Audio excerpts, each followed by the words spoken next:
Welcome to another Collecting the King show. This one is episode 43, and it's called Just a Little Bit. We're going to be talking about various artist collections, and these are LPs or sometimes 10-inch singles that have multiple artists on them and maybe one or two Elvis songs. Just a little bit of Elvis on each of these records. But before we begin, I'd like to remind everybody to subscribe to the channel. If you like what I'm doing and you like the shows and everything, keep subscribing, keep hitting the like buttons, and then hit the bell and we'll let you know about all future shows. I'm always talking about the value of records, and this one's worth this much, this one's worth that much, and everything. But I know there's people out there who say, and they've commented and said, well, look, I don't really care about the value, I just like collecting. So various artist collections are actually perfect for those of you out there who don't really care about the value. Even though there are some that are worth quite a bit of money, the majority of them are not, and they're pretty easy to find. And the reason why they're exciting to look for is because you never know. I mean, there's a lot of various artist compilations out there from over the years, and you never really know if there's going to be an Elvis song on it. So it's kind of fun when you go shopping and you're at a record show or a record store and you're flipping through the various artist collections, and then you happen to see, oh, this one has an Elvis song on it. Okay, cool. How much is it? $5? I'll take it. So it's a very inexpensive thing to collect, and it's a lot of fun to collect, and there's a lot of thrill in finding various artist compilations that are not listed or not known in the price guides or known by anybody or any collector that have a Elvis song on them.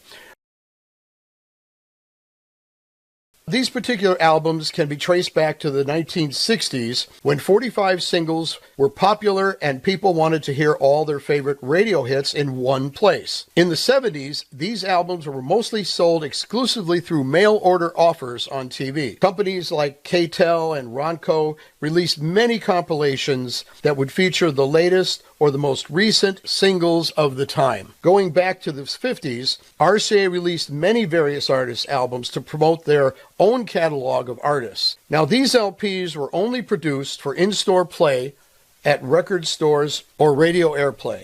RCA produced something called monthly pop samplers. One of the earliest ones was the August 1959 sampler, which featured one Elvis track, Blue Moon of Kentucky. RCA continued to release these pop samplers well into the 60s, almost on a monthly basis. The ones featuring an Elvis song are extremely rare and quite valuable. These RCA samplers rank among the rarest of all Elvis collectibles. Some are so scarce that there's only one or two copies that are known to exist. Now, there were also RCA promotional 10-inch various artist records called Easy Country Programming. I believe these records were produced basically for country western radio stations or country western record stores or whatever that only featured country songs. The earliest one being Easy Country Programming number 2, which was released in November of 1955 on a light green label and valued at about $1,000. There are 4 of these 10-inch records produced. The first 3 had 2 Elvis songs each. The last one, which was number 6 in 1956, had just one Elvis song. One of the rarest and most unique of all these records from the 50s, Promotional Records, is the 1957 March of Dimes Galaxy of Stars disc jockey interviews, which was released in 1956, and it's valued at about $2,000. It came with a white and blue-green label and is about 16 inches in diameter. And that's like most LPs are 12-inch. This one is 16 inches. It has 6 vocal acts, including Elvis, providing an open-end interview on behalf of the 1957 March of Dimes campaign and introducing one of their songs. The Elvis track is Love Me Tender. It was issued only to radio stations. I don't ever remember hearing of a radio station that had a record player or a turntable that was 16 inches wide. This has got to be the rarest of all of these records from the 50s because of its size and the fact that Elvis actually does talk on it on behalf of March of Dimes. Now, these are all promotional records, right? And these were all made by RCA. They're all worth a lot of money, and they're very, very, very hard to find. When was the first Various Artists LP that featured an Elvis song released to the general public? This is it here. The Brightest Stars of Christmas. This was available at JCPenney's. When I was young, my very, very first credit card I ever got as a teenager was JCPenney's. At Christmas time, this album came out, and you could only buy it at JCPenney's. I think my mom might have bought it for me, or maybe I bought it. I can't remember. But it does have one Elvis track on it. The artists on this album are Elvis Presley, Julie Andrews, Perry Como, Charlie Pride, Henry Mancini, Ed Ames, Arthur Fiedler, Danny Davis, Sergio Franchi, whatever, Eugene Ormandy and the Philharmonic Orchestra, and Robert Shaw Choral. Those are the people on the album. And what's interesting is these are, of course, all RCA artists, all of them. So, being that this was the first time Elvis appeared, it's only logical that RCA would put him on their label. That's why everybody on this album are RCA artists. So this is their compilation. Now, what's interesting about this album, as you'll notice, is it's a blue label, and it says Dynaflex on it. So that gives you an indication of what year it came out, 1974. But what's strange about it is it's a blue label, which is normally a Camden label, but this is an RCA Special Products label. And it was so unusual for Elvis to appear on a Various Artists collection that this is one of only a few Various Artists collections that are in the price guides. And, of course, I'm specifically talking about Presleyana, which has got like 8 editions. And it's been in the price guides for at least 6 of those 8 editions. Not hard to find, not expensive. I think the most I've ever seen it go for is $20. But on the norm, it's about a $10 or $15 album.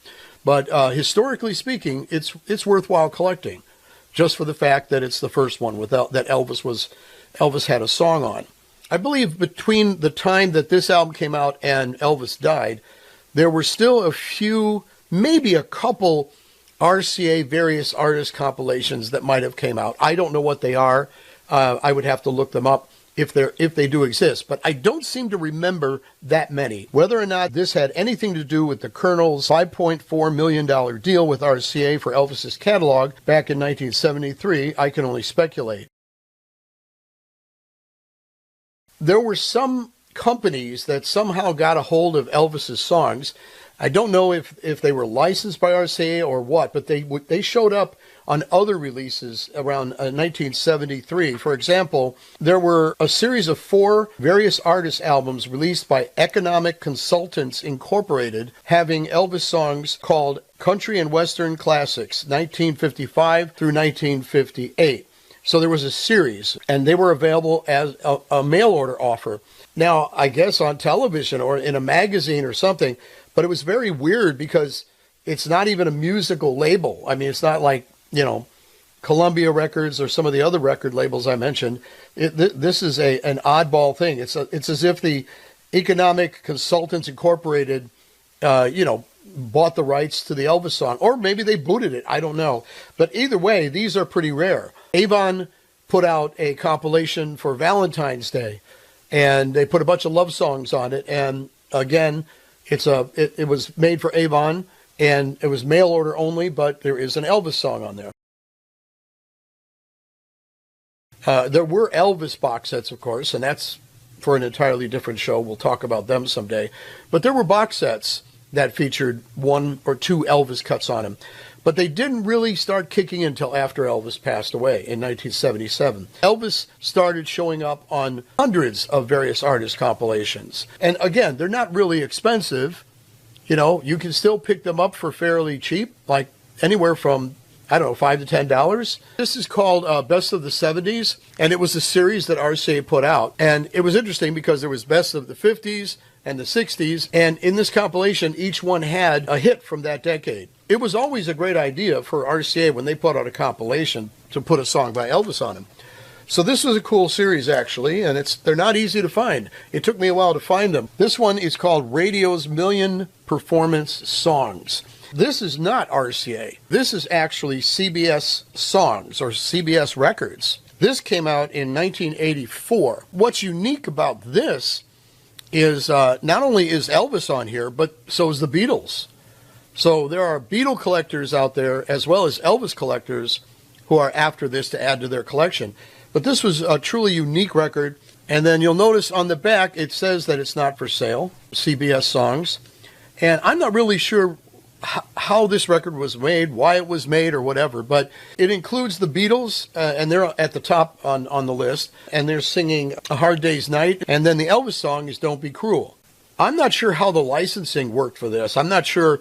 I know they had to get permission from all these different companies to be able to put the song on this record in order to produce it. This one might actually sell for more because it's the Beatles are on it. And I know a lot of Elvis collectors that have it in their collection just because of the fact that he's on the same record with the Beatles.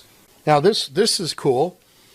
This is The Sun Story, and this is a 2-album set, and this is on Rhino Records. This is all recordings by Sun artists. Elvis is on here with Good Rockin' Tonight, Rocket 88's on here, Blue Suede Shoes by Carl Perkins, the original Mystery Train by Junior Parker, Johnny Cash is on here, Roy Orbison, Jerry Lee Lewis. Actually, there's a couple Elvis songs on here. There's Good Rockin' Tonight and That's All Right. And it comes with a book. A little book that goes inside. It's kind of neat. And with a little history of every artist. And then the record, let's see. It's got to be on the Sun label, right? No, it's not. It's actually on the Rhino label. Well, that's okay because it is a Rhino record, right? So it's a yellow label on Rhino Records, and 2-record set. And as I was looking at it, it has a promo stamp up in the corner. So there you go. The Sun Story, another compilation that a lot of Elvis collectors have in their collection. This is called 60 Years of Country Music. This is on the RCA label. Boy, it sure should be with Nipper, right? But it's a 2-album set. And let's see, what is the Elvis song on here? It's Heartbreak Hotel. That's the one that's on here. Jerry Reed is on here, Ronnie Millsap, Chet Atkins, and Eddie Arnold. If I'm correct, these are pretty much all RCA artists as well. So let's just take a quick look at the label and see what it is. And it's a RCA black label. Even though it doesn't say Dynaflex, it's definitely a Dynaflex. It was a RCA release that the general public could buy. Throughout the years, RCA would license Elvis's songs to go in movies. The first few movie soundtracks that featured an Elvis song, one of them was a movie called Mystery Train, which obviously had the song Mystery Train in it. Besides Mystery Train was Diner. This came out in 1982.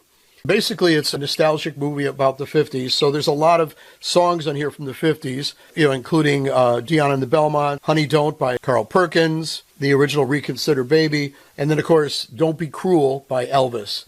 A lot of Elvis collectors have this in their collection because it was one of the first, and it was available on vinyl. So once we got wind of it, I know we put it in Presliana for historic reasons. Now, here's another movie soundtrack that featured an Elvis song. And again, there weren't that many. Now, this one came out in 1989, and this is the soundtrack to She-Devil. This is also in the Presliana Price Guide. The reason why it's such a big collector's item is because it was the last movie soundtrack that featured an Elvis Presley song on vinyl, because not too long after this, they stopped making vinyl. This was like 1989. And, of course, the movie is called She-Devil, so you could probably guess that the song they used was You're the Devil in Disguise, which they did. I don't know, some of these 80s artists I'm not familiar with, but Elvis is on here with You're the Devil in Disguise. Chubby Checker is on here, and the Fat Boys, if you remember who the Fat Boys are. It's not a very expensive album. I mean, I've seen it show up for, I don't know, maybe $20 at the most. But it is unique because of the fact that it was one of the last vinyl pressings with an Elvis song on it, and it being a movie soundtrack as well. Another unique and rare promotional Various Artists album is the Blue Christmas LP that was issued to radio stations for broadcast purposes only, that featured 15 different artists singing different versions of the same song, Blue Christmas. And of course, I think the first song on side one is Elvis, and then all these other artists singing Blue Christmas on throughout the album. Not really sure the purpose of that or why it was made, but it was for radio stations. And if you could find one, that one kind of being a promotional only, not very easy to get, and not being, generally available to the public, is worth some money. So it might be a little harder to find that one. There was a time, I remember, it sold for a lot of money. I mean, people were getting as much as $100 for it back in the 80s. I was able to get some albums that we showed on the episode with me and John when he was at his house. But I wanted to get these records and show them to you. Now, this album came out in 1976.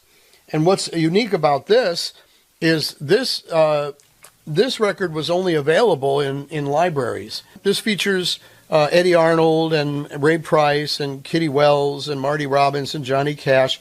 But there is an Elvis track on here. And the Elvis track is Mystery Train. When this was first discovered, being that it was only available to libraries, a lot of copies of this were destroyed. They had the checkout card glued on the cover, and it was like you couldn't take it off without destroying the cover.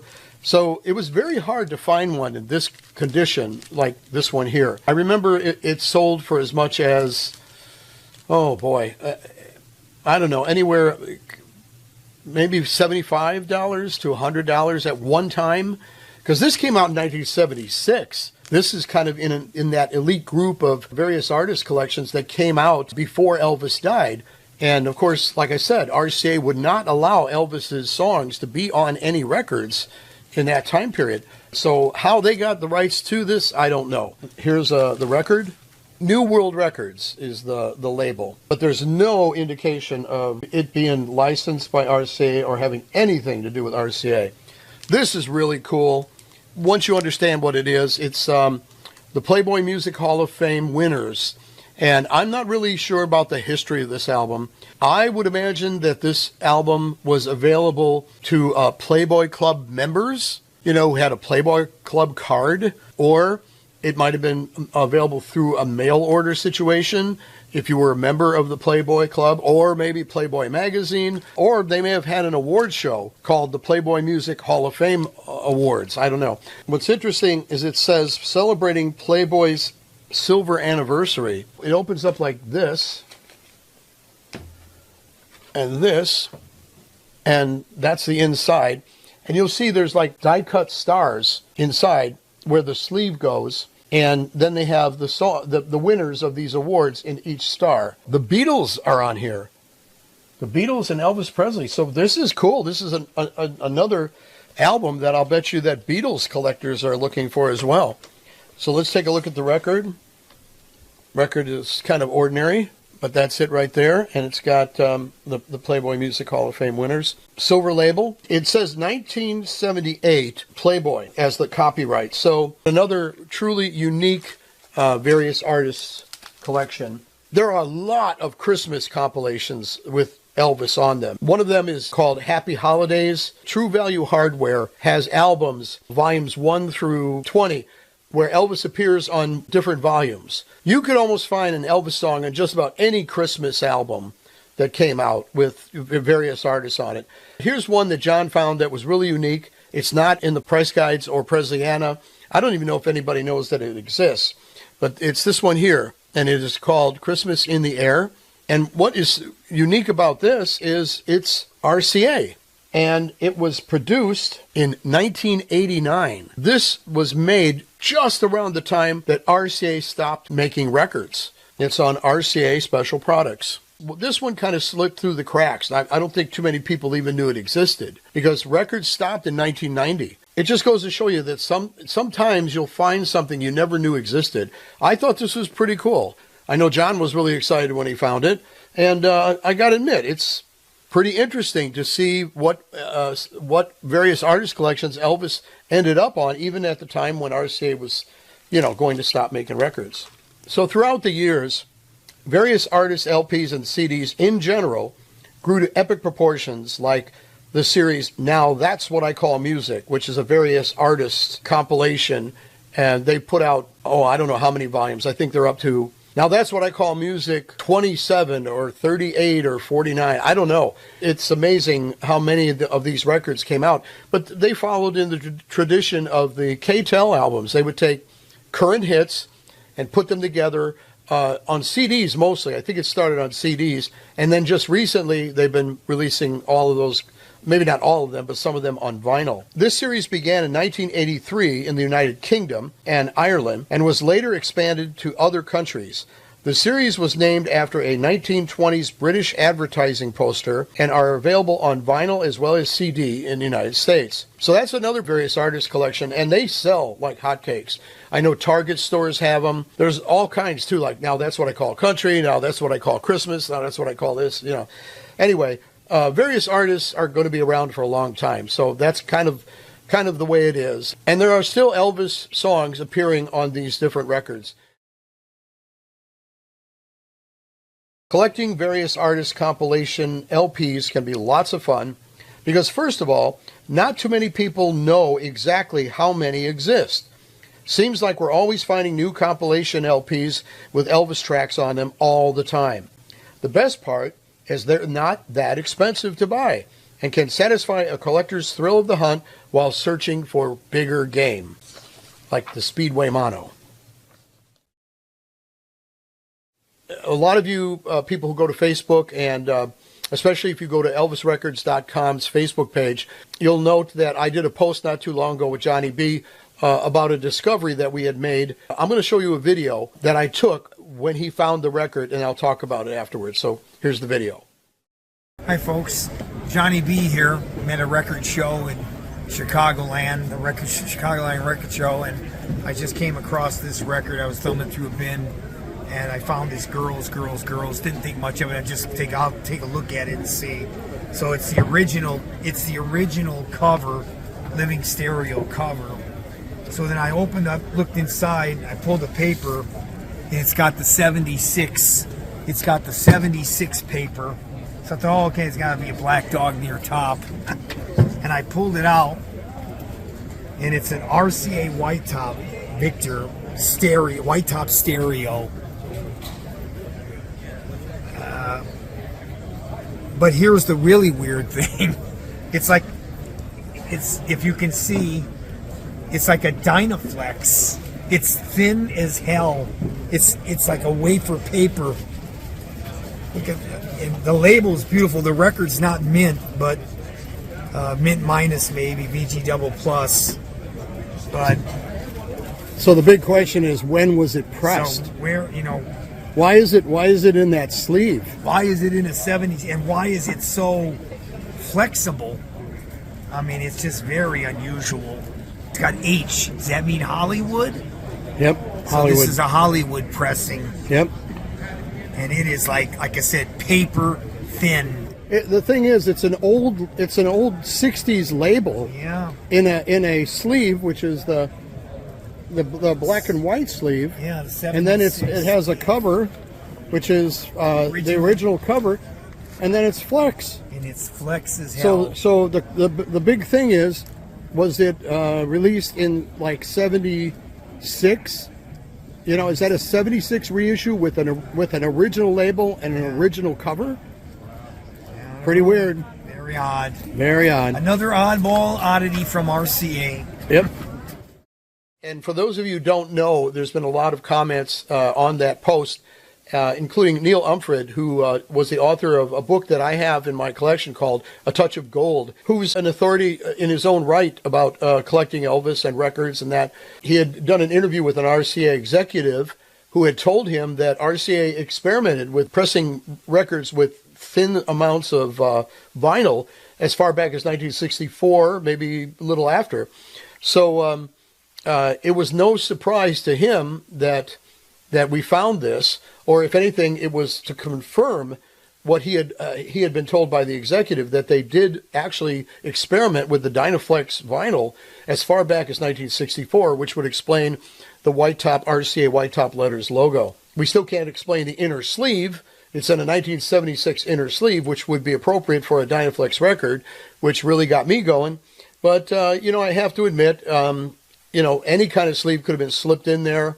Although the person we bought these records from, he had a group of records that he bought from a woman who was getting rid of her records. And a collector might swap it in her sleeve, but, some woman who just bought a bunch of records and they were all like, mostly 70s albums with the exception of this one. You don't know. I still am hesitant to believe that it's 100% a 64 record, but that's what it looks like.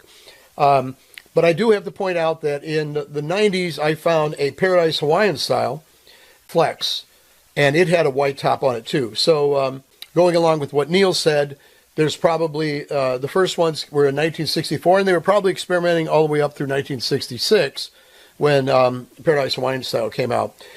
So those are the only flexible white tops that we know of, and that would be Girls, Girls, Girls, and the Paradise Hawaiian style. So I wanted to show you that video. I hope you like that.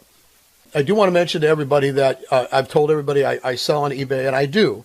It's very, very hard for me to, as a dealer, knowing the true value of albums as much as they can be worth or their potential.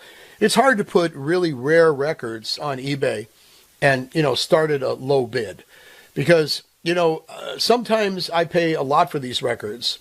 And I'm like, I paid $50 for that record. I'm not going to put it on, even though it's rare as hell. I'm not going to put it on with an opening bid of $10. Now I know there's some guys out there on eBay that do that. I don't know how they can sacrifice an album that they know is worth $50 to $60 legitimately in mint condition, shrink wrap, bonus photos, all that kind of stuff, and offer it with an opening bid of $10. Not sure how they could do that. I can't do that because I've given up some really nice pieces, all right, that for, in my opinion, next to nothing. But I went with eBay's policy. You start low and hopefully you get a bidding war going. But I think those days are over. It doesn't look like that's the way it is anymore. I do want to remind everybody that I do have another collector episode with an Elvis collector coming up, and that will be with Neil Spencer, who was here on an earlier episode. Except this time he's going to be bringing a bunch of EPE, Elvis Presley Enterprise, 1956 memorabilia, and a couple really rare things from the 70s, and even a personal item. And that's going to be coming up in a future show. As you know, Joe Tunzi was on my last show promoting his new book, From Elvis Presley Boulevard to Chicago. And Joe was nice enough to give me an extra copy of the book to use as a giveaway on a future show. So I'll tell you what we're going to do. If you're interested in getting a copy of Joe Tunzi's new book, all you have to do is email me your name to collectingtheking@gmail.com, and we'll have a drawing and pick a name, and that lucky person will get a copy of Joe's new book, From Elvis Presley Boulevard to Chicago. Just your name. Once I announce it on the air, I'll tell you what else to send me afterwards. So that about wraps up another Collecting the King show, the last show of 2024. At this time, I just want to wish everybody a very happy holiday, Merry Christmas, Happy Hanukkah, and a very, very happy New Year. Thanks for watching the show throughout 2024. We're looking forward to you watching us in 2025. And until then, we're out of here.